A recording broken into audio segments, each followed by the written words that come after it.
Hi everyone, I'm Isaac with Food in Focus, and today we'll be talking about oranges.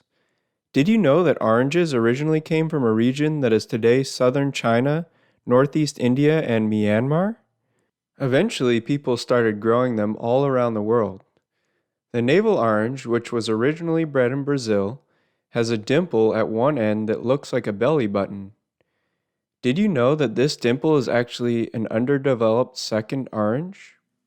Oranges are high in vitamin C. Eat the whole peeled fruit for the most fiber.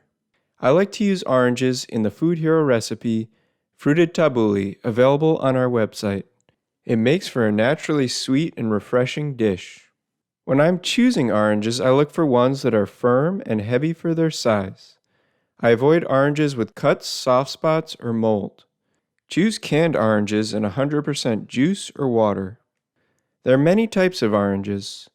Some of my favorites are navel oranges, which are seedless and have a dimple at one end, tangelos, which are tangy, sweet, and easy to peel, and mandarin oranges, which are small and easy to peel.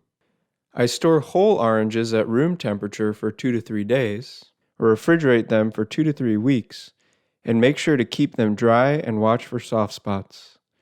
I always rinse the peel of whole oranges under running water just before using. When I have cut oranges, I refrigerate them in a closed container for up to 2 days. I use the zest of an orange for a bright flavor in baking or cooking recipes. You can grate the zest from an orange before peeling or juicing and freeze extra zest for up to 3 months. To find more orange tips and tons of recipes including Fruited Tabbouleh, go to foodhero.org. Here you can also sign up to get the Food Hero Monthly emailed to your inbox each month for free. Thanks for watching.